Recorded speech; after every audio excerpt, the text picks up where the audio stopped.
जय हिंद, वंदे मातरम। स्वागत है आप सभी साथियों का गेंजल लर्निंग गुरुजी प्लेटफॉर्म में।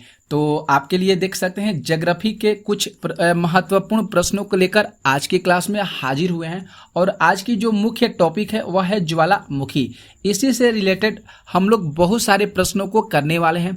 विस्तार पूर्वक अच्छे तरीका से उसको समझेंगे भी और चित्रात्मक तरीके से प्रश्नों को करेंगे। और साथियों, अगर आप लोग को ये पीडीएफ चाहिए तो डिस्क्रिप्शन में टेलीग्राम चैनल का लिंक दिया गया है, आप लोग वहां से टेलीग्राम चैनल को जरूर ज्वाइन कर लीजिए। वहां पे सारी पीडीएफ आप लोग को मिल जाएगी। ओके, तो देखिए प्रश्न संख्या आते हैं पहला। यहाँ पे जो पहला प्रश्न कर रहा है कि निम्नलिखित में से किसे प्रकृति का सुरक्षा वाल्व कहा जाता है। बहुत अच्छा प्रश्न है ये। प्रकृति का सुरक्षा वाल्व किसे कहा जाता है? भूकंप, ओजोन गैस, ज्वालामुखी और नदियां। तो सी ऑप्शन यहाँ पे बिल्कुल सही होगा, करेक्ट होगा, क्योंकि ज्वालामुखी को ही प्रकृति का सुरक्षा वाल्व कहा जाता है। सुरक्षा वाल्व मतलब रक्षा करने वाला। ओके, आगे देखिए प्रश्न आते हैं दूसरा प्रश्न। देखिए यहाँ पे जो दूसरा प्रश्न है कि ज्वालामुखियों के बारे में निम्न में से कौन सा कथन जो है सत्य हो रहा है। ज्वालामुखी के बारे में यहाँ पे 4 ऑप्शन दिए गए हैं। कौन कौन से ऑप्शन हम यहाँ पे सही हो रहे हैं? तो देखिए ए ऑप्शन कह रहा है कि ये जो है पृथ्वी की क्रस्ट की एक नहीं होती है जिसके माध्यम से भूगर्भ की पिघली चट्टानें तथा अन्य पदार्थ बाहर आते हैं। बिल्कुल सही बात है। और बी कह रहा है कि अक्सर इनकी नली के चारों ओर गोल कीपाकार पहाड़ी और पर्वतीय भाग का विस्तार होता है। ये भी सही बात लग रहा है। और सी ऑप्शन कह रहा है कि ज्वालामुखी जो है ये जागृत, प्रसुप्त और शांत और मृत, ये तीनों प्रकार के जो है इसमें वर्गीकृत होती है, विभाजित होती है। और डी कह रहा है यहाँ पे सभी होना चाहिए। तो यहाँ पे ये जितने सारे कथन दिए गए हैं इससे लग रहा है कि यहाँ पे सारे जो कथन है बिल्कुल सही हो रहे हैं। तो ए ऑप्शन भी यहाँ पे सही हो रहा है, बी ऑप्शन सही हो रहा है और सी ऑप्शन भी यहाँ पे सही हो रहा है। इसके बाद देखिए आते हैं तीसरे प्रश्नों को देख लीजिए। यहाँ पे जो तीसरा प्रश्न है कि निम्नलिखित में से कौन सा ज्वालामुखी के उन तीनों वर्गों में शामिल नहीं है जो उनके उद्भव की आवृत्ति के आधार पर वर्गीकृत किए गए हैं। तो यहाँ पे ज्वालामुखी को ले लिए आप। यहाँ पे ऑप्शन देख लीजिए, जागृत ज्वालामुखी, प्रसुप्त ज्वालामुखी, मृत ज्वालामुखी और यौगिक ज्वालामुखी। तो डी ऑप्शन यहाँ पे बिल्कुल सही होगा, यौगिक ज्वालामुखी।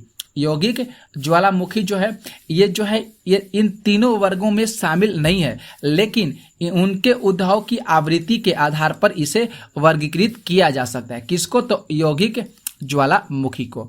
आप लोग ध्यान से देख लीजिएगा, यहाँ से कुछ डिटेल से सॉल्यूशन लिए हैं। जो भारत का जागृत ज्वालामुखी कौन सा है? भारत का जो है हम लोग का अपना देश का जागृत ज्वालामुखी कौन सा है? तो भारत में याद करना होगा 2 ज्वालामुखी है। एक पहला जो है जिसका नाम है बैरन ज्वालामुखी और दूसरा जो है नारकोंडम ज्वालामुखी। जो बैरन द्वीप अंडमान निकोबार द्वीप समूह में और मध्य अंडमान के पूर्व में अवस्थित है। याद करना होगा, बहुत अच्छा ये जो है पॉइंट है।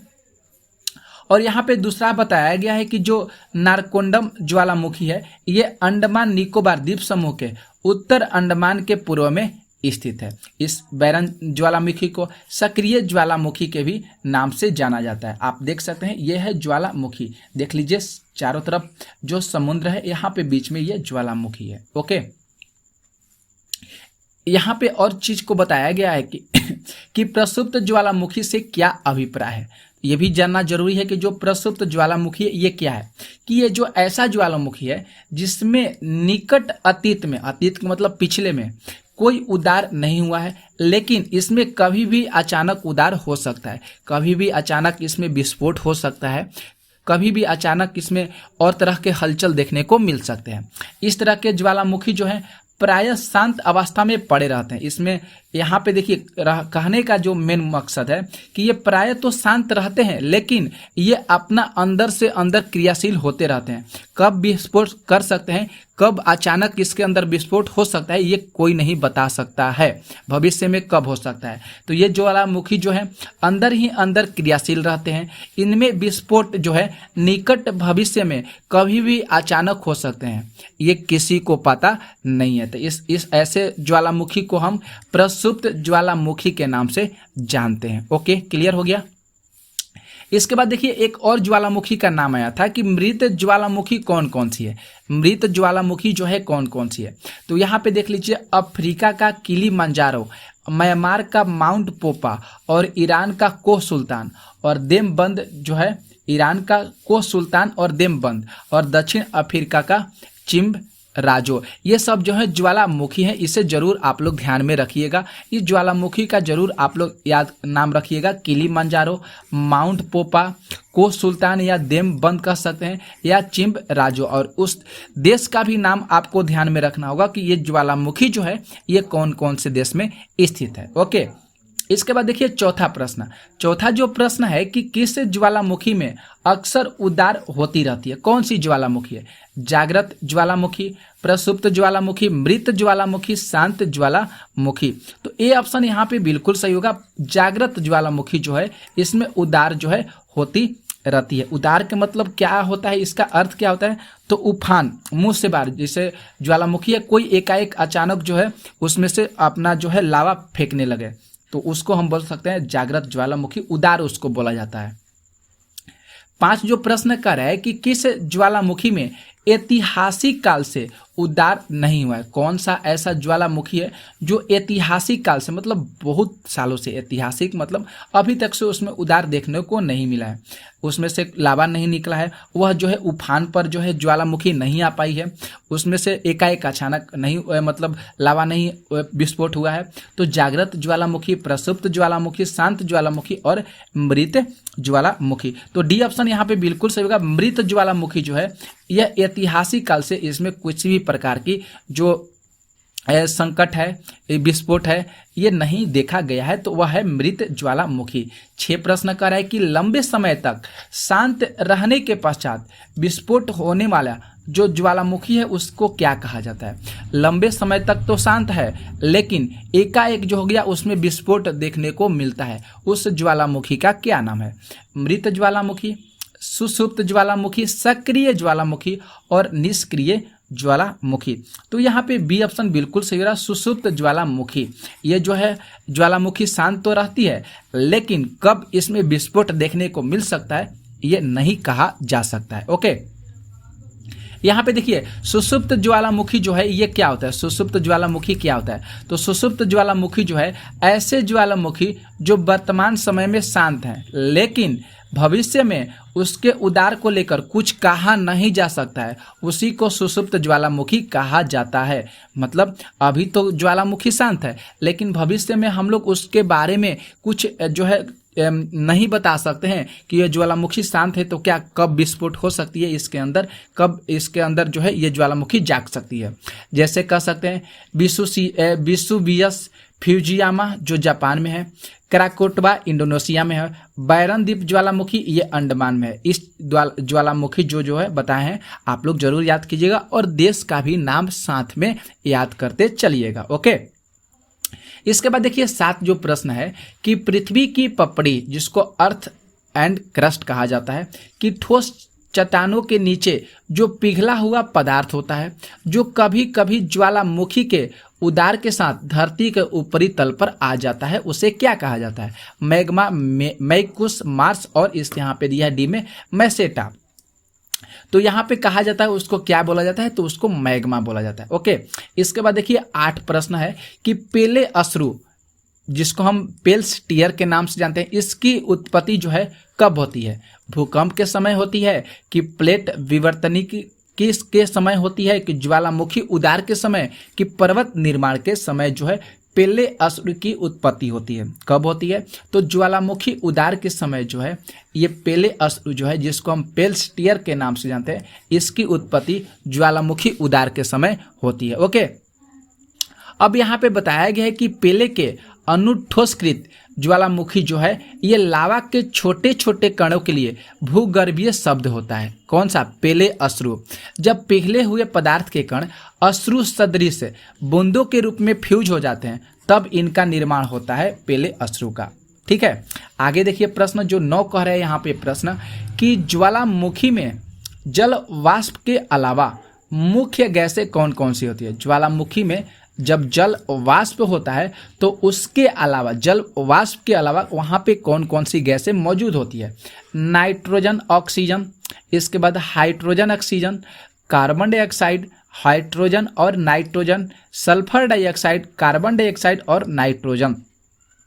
तो सी ऑप्शन यहाँ पे बिल्कुल सही होगा। जब ज्वालामुखी में जल वाष्प के अलावा वहाँ पे जो गैस होती है, कार्बन डाइऑक्साइड गैस होती है, हाइड्रोजन गैस होती है और नाइट्रोजन गैस, जिसको N2 बोला जाता है, इसको H2 बोला जाता है और कार्बन डाइऑक्साइड को CO2 बोला जाता है। ये सब आप लोग जरूर इसको याद करिएगा।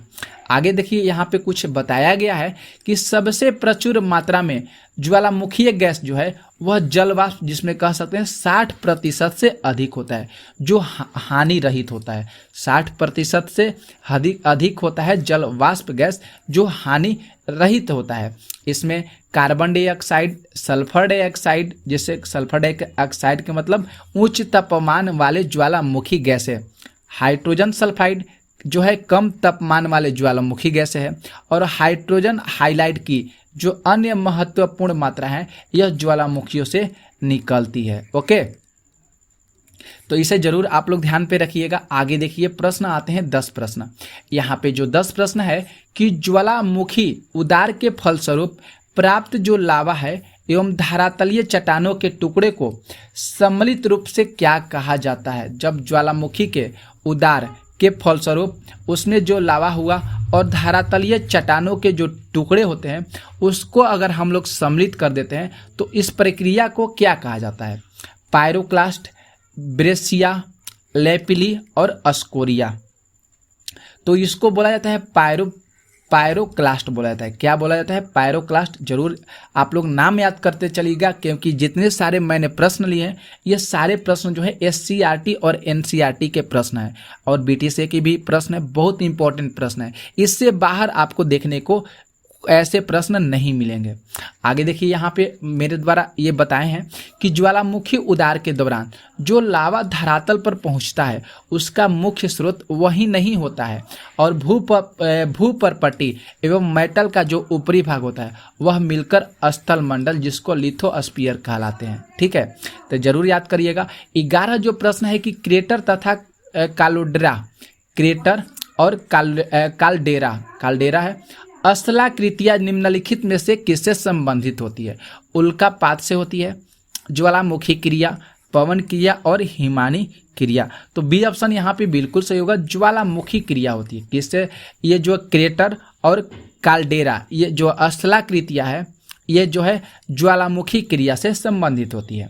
12 जो प्रश्न है कि निम्नलिखित में से कौन सी स्थलाकृति ज्वालामुखी क्रिया से संबंधित नहीं है?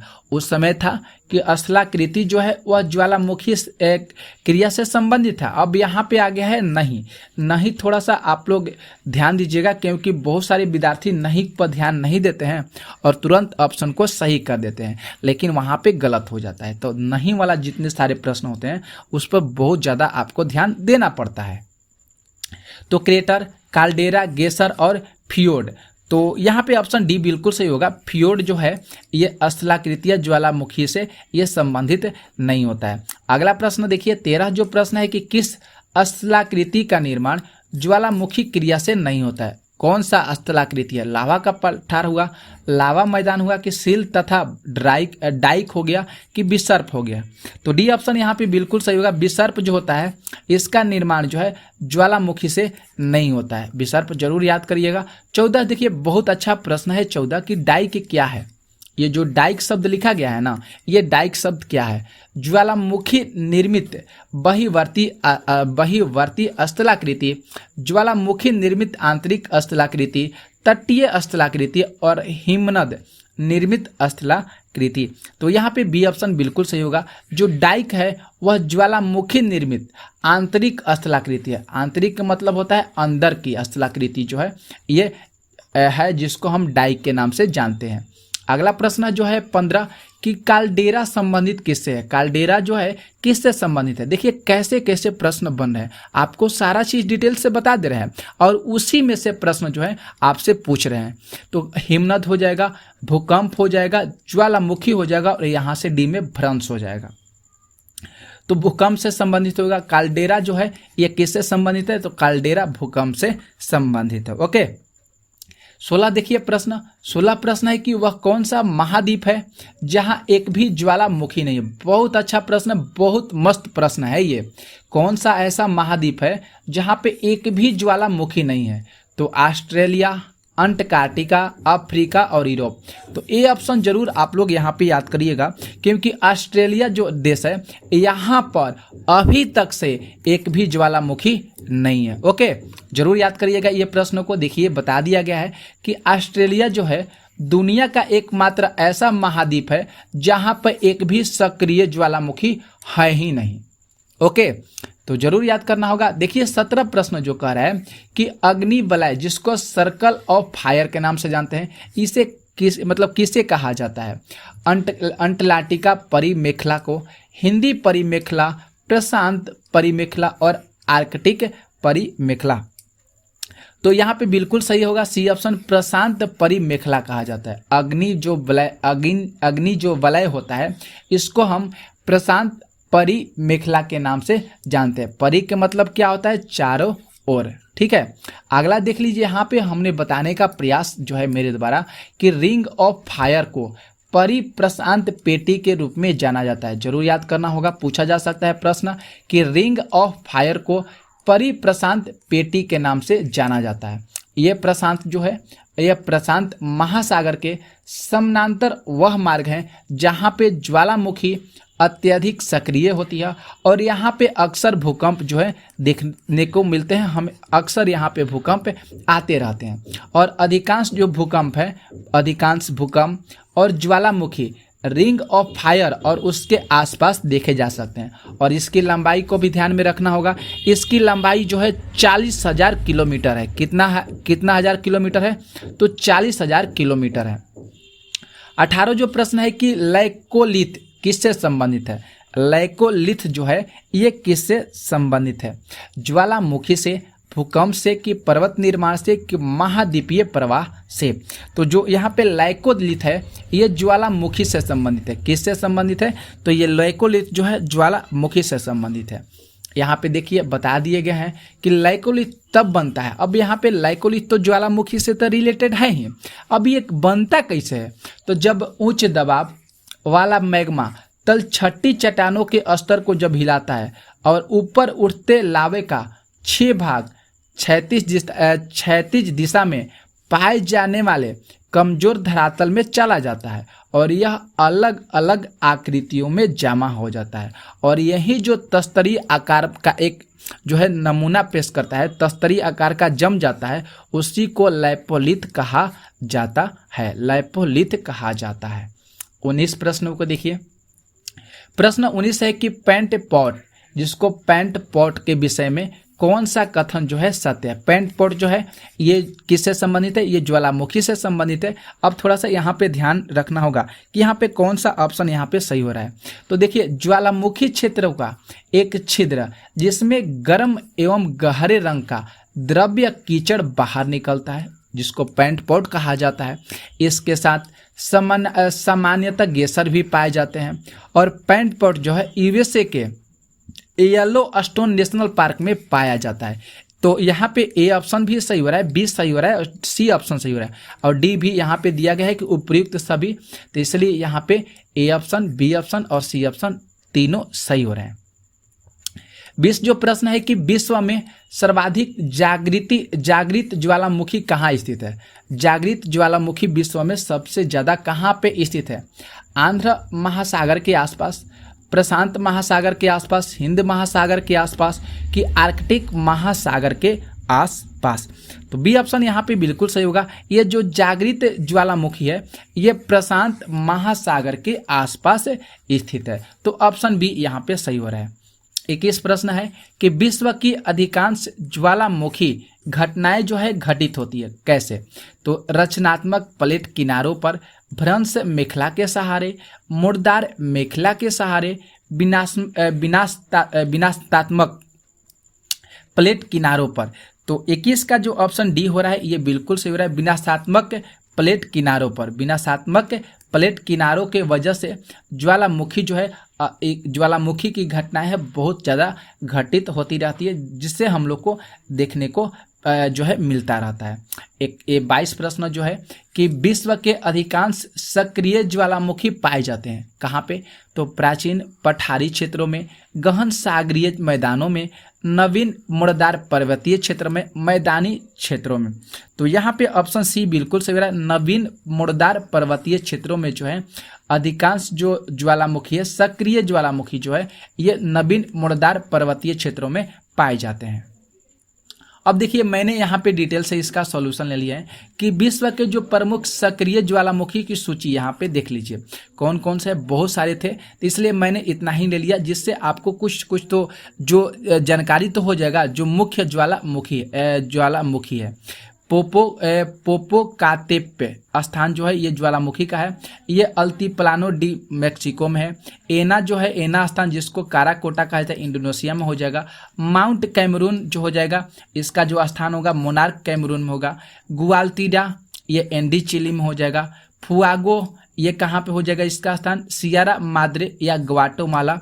सूरत से ये जो हो जाएगा इसका स्थान दक्षिण पूर्व और आइसलैंड में हो जाएगा। ये सारे जो है सक्रिय ज्वालामुखी है। ओके, 23 जो प्रश्न है कि प्रशांत महासागर के चारों तरफ स्थित ज्वालामुखी की पेटी को क्या कहा जाता है? प्रशांत महासागर के चारों तरफ जो स्थित ज्वालामुखी है उसकी पेटी को क्या कहा जाता है? नोइस अर्डेंट, हर्नितो, अग्नि श्रृंखला, सोल्फ, तारा।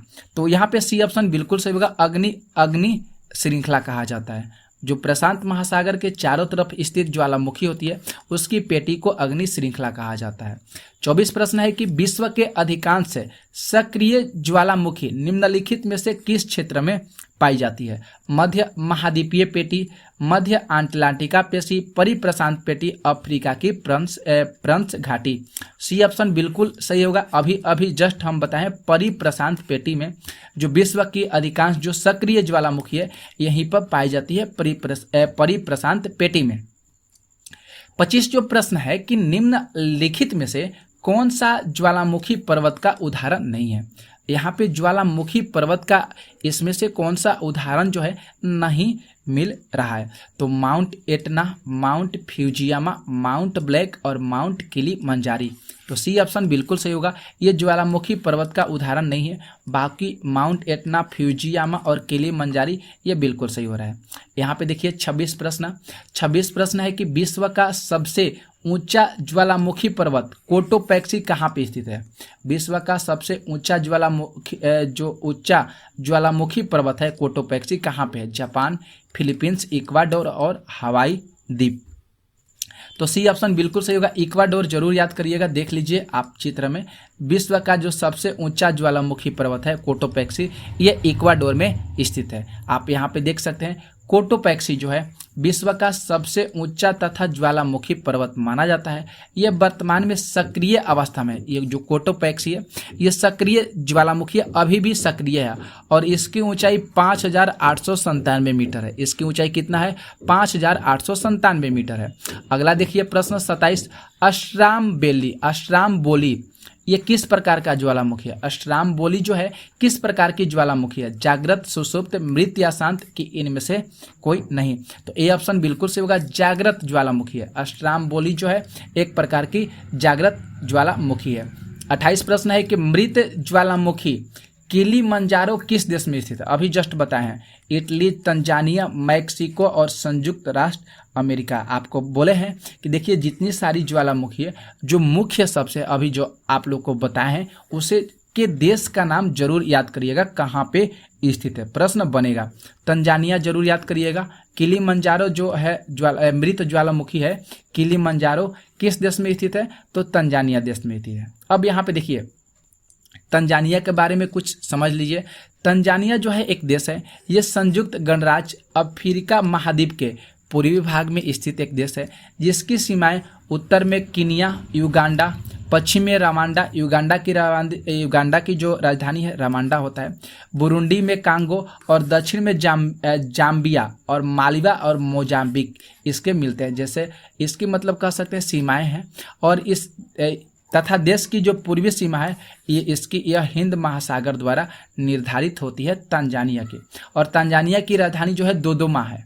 तंजानिया की राजधानी देख सकते हैं दोदोमा है, दोदोमा याद करिएगा, आधिकारिक तौर पर इसकी राजधानी दोदोमा है। ठीक है, इसके बाद देखिए प्रश्न 29 जो है कि फ्यूजियामा किस देश का ज्वालामुखी पर्वत है। तो इटली, जापान, कीनिया, मैक्सिको। तो जापान यहाँ पे बिल्कुल सही होगा। फ्यूजियामा जो है किस देश की ज्वालामुखी पर्वत है, तो जापान देश की ज्वालामुखी पर्वत है।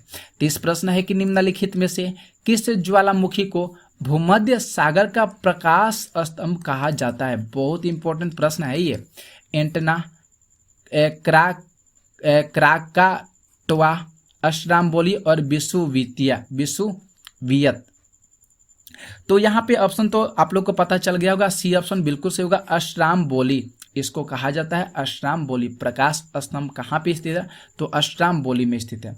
अब 31 प्रश्न है कि फौसा मैग्रा ये क्या है। ये ज्वालामुखी है कि भी आकार की घाटी है कि भ्रस्वतीय पर्वत है कि दरार घाटी हो जाएगा। तो ए ऑप्शन यहाँ पे बिल्कुल सही होगा। फौसा मैग्रा जो है एक प्रकार की ज्वालामुखी है। आइए यहाँ पे देख लीजिए, फौसा जो मैग्रा है एक दरार वाली समतल निचली भूमि है। यह एक विशलदार वाली समतल निचली भूमि है जो जापान के सागर से प्रशांत महासागर तक फैली हुई है, और यही कह सकते हैं फौसा मैग्रा जो है एक प्रकार की ज्वालामुखी के श्रेणी में माना जाता है। 32 प्रश्न है कि एयरबस ज्वालामुखी कहाँ स्थित है। बहुत अच्छा देख लीजिए यहाँ पे चित्र में, एयरबस जो है ये ज्वालामुखी कहाँ स्थित है। अंटार्कटिका महासागर, आर्कटिक महासागर, अंटार्कटिका महाद्वीप, अंडमान निकोबार द्वीप समूह। तो यहाँ पे ऑप्शन सी बिल्कुल सही हो रहा है। अंटार्कटिका महाद्वीप में जो है एयरबस ज्वालामुखी स्थापित है। जरूर याद करना होगा एयरबस ज्वालामुखी कहाँ स्थित है, तो अंटार्कटिका महाद्वीप में है।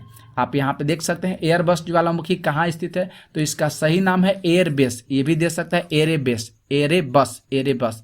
यह अंटार्कटिका में स्थित है। 33 प्रश्न जो यहाँ पे कह रहे हैं कि माउंट एटना जो है ये ज्वालामुखी किस द्वीप पर स्थित है।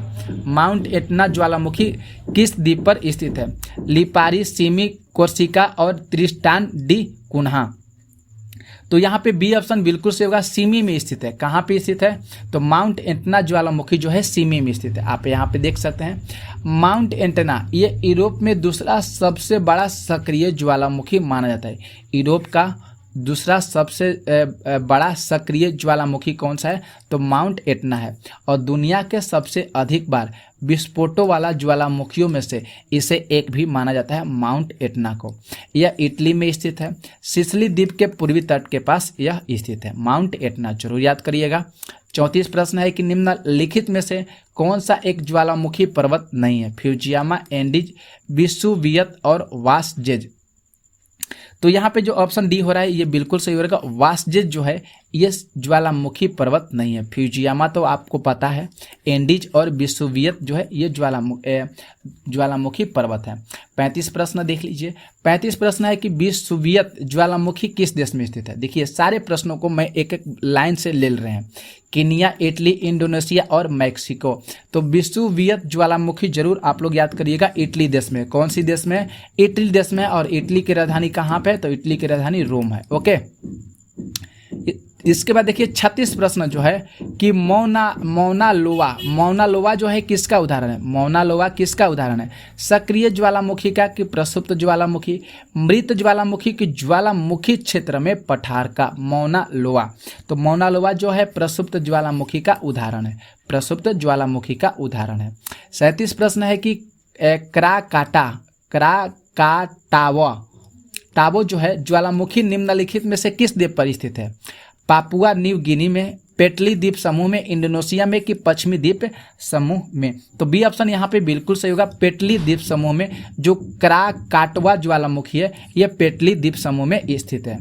यहाँ पे 38 प्रश्न कर रहा है कि निम्नलिखित में से कौन सा जो युग्म है यहाँ पे सुमेलित नहीं है। Etna Italy, Fujiyama Japan, Popa Myanmar, Krakatoa Malaysia. तो ये गलत हो रहा है, डी ऑप्शन बिल्कुल गलत हो रहा है। याद करना होगा एंटना इटली में हो जाएगा ज्वालामुखी, फ्यूजियामा जापान, पोपा म्यांमार। तो क्राकाटोआ ज्वालामुखी कहाँ पे हो जाएगा, तो ये इंडोनेशिया में हो जाएगा। अभी आपको थोड़ी देर में बताएं इंडोनेशिया।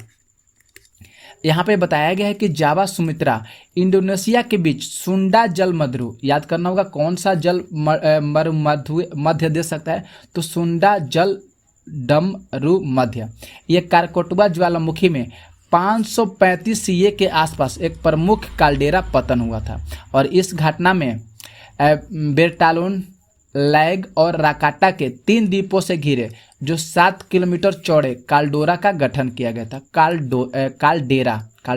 काल्डेरा यह नया द्वीप विकसित हुआ है अभी, जो 1883 में काल्डेरा बनाने वाला विस्फोट में ये क्या हो गया, नष्ट हो गया। तो जरूर आप लोग को थोड़ा सा याद रखना होगा। एंटेना इटली हो जाएगा, फ्यूजियामा जापान, पोपा म्यांमार और क्राकाटवा जो है ये इंडोनेशिया। इसे जरूर याद करिएगा।